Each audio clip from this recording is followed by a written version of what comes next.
Today, my journey into the world of weird, off-the-wall, wacky 80s movies continues, because when I found Terrorvision from 1986, I knew I had to watch this because it is the most 80s looking movie that I think I have ever come across. We're talking the big hair, the neon colours, the fashion, the music choices, even the fact that the main monster in this is a giant puppet. And if you're not new to my channel, you will know that I love a giant puppet in a horror movie.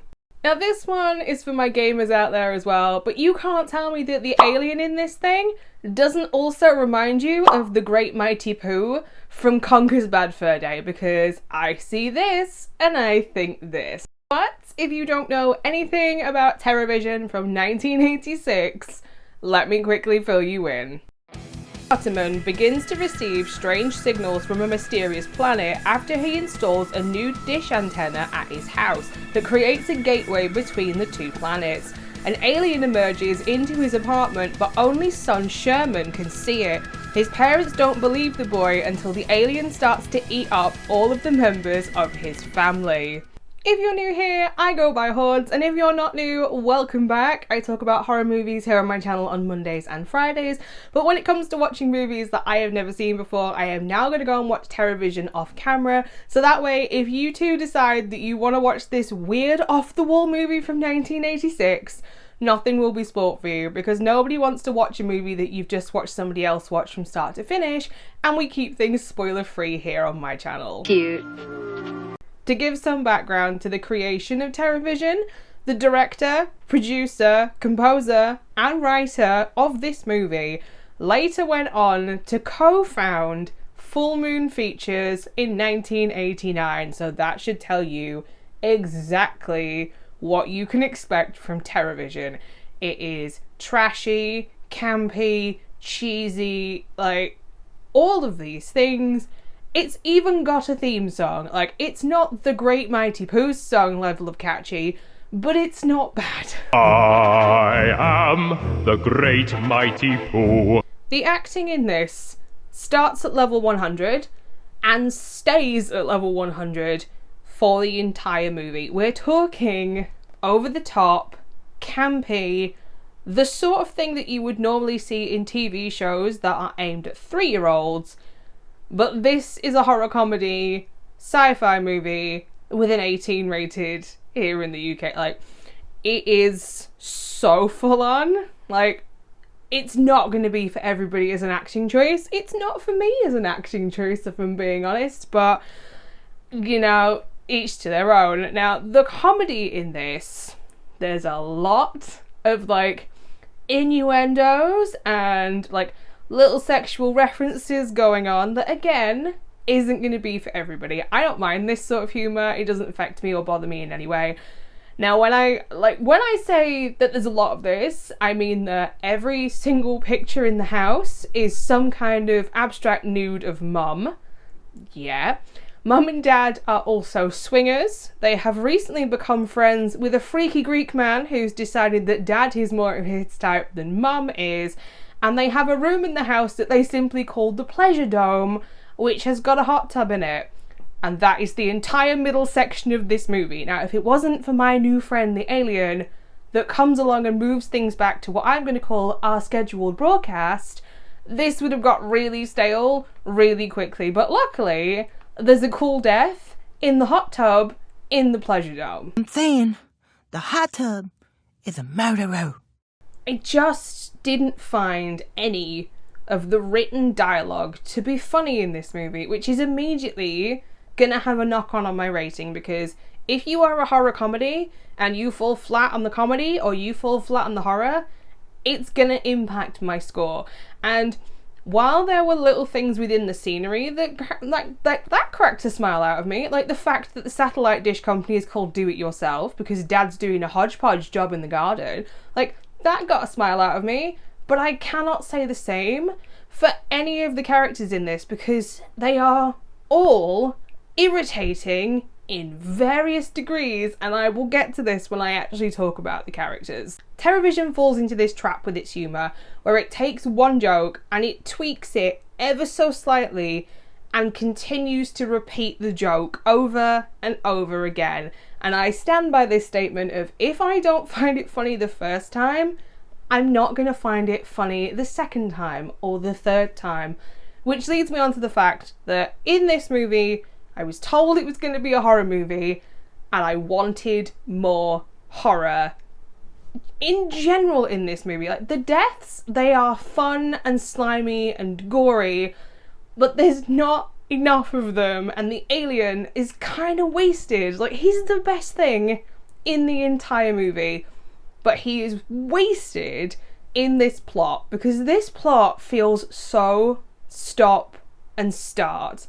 And a big part of this is it feels like it's been made up of little pieces of other movies that have been left on the cutting room floor. Just bring a mop and your imagination. Every single character in this has been inspired by a real-life celebrity from the 80s. Medusa is a super mean version of Elvira if Elvira did Babe Station. Mum is Jamie Lee Curtis in Perfect with John Travolta.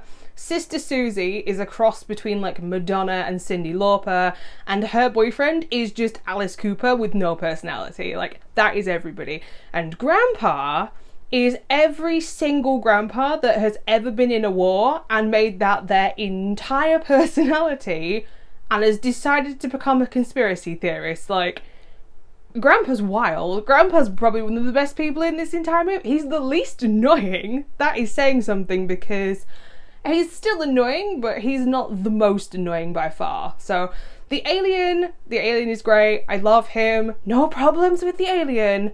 But Medusa can put herself in the bin because, oh boy, is she trash.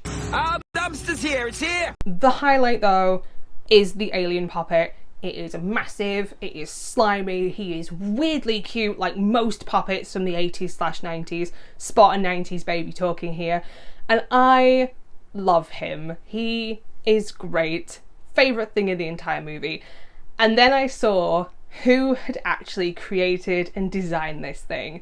It is made by John Carl Buechler, aka the man that did the special effects makeup in movies like Reanimator, Ghoulies, From Beyond, and Troll, which he also directed. So this guy has done some seriously fun stuff. You can tell that attention and budget clearly went into the puppet, as well as the scenery in this. It is like a time capsule for anything that was really popular in the mid-80s. And I love that. Anything visual about this movie is great. The costumes, the scenery, the prosthetics. I really like the alien. I can't remember his name on the top of my head because I'm currently just waffling. He's great. Even when you're looking at him front on in his fishbowl helmet, which clearly has no back in it, like, he's great. Love all the visual stuff in this movie. That's where I have absolutely no complaints. Scooby-Doo, take note. But this is a 50-50 movie for me. As much as I want to talk and praise the visual elements in this movie, the script and the acting are just not for me, and they are going to be the reason why I'm going to make the statement. I am not going to watch this movie again, because I do not want to spend an hour and 23 minutes, as short as that is, with any of these characters, because every single one of them irritates me from just a little bit to a whole lot. In the end, I am going to give Terrorvision from 1986 a 2 out of 5 stars, which may seem harsh considering that I just said I like all the visual stuff in this. But a cool alien puppet is not enough to compensate for a really lazy script and the fact that I hate Medusa with all of my soul. God, I hate that woman. So there you have it, my initial thoughts and my review for my first time watching Terrorvision from 1986. If you have also seen this movie, I would love to know what your thoughts and opinions are down in the comment section down below. Are you going to watch this one? Are you going to give it a miss? At the time this video goes live, it is here on YouTube if you are interested in watching it. If you would like to know every single movie that I watch, not just the ones that I talk about here on YouTube, you can also find me over on Instagram and Letterboxd at HordesOfHorror, or maybe even stick around and join the Horde here on YouTube. I will be back though on Friday with another list video. And this time, I'm going to be talking about 6 movies that I am planning on watching over the summer, because it has come to my attention, thanks to my comment section, that some of you actually go out and watch these movies along with me. So I'm going to be giving you just a little bit of a heads up for some of the movies I'm going to be prioritising. So until next time, bye.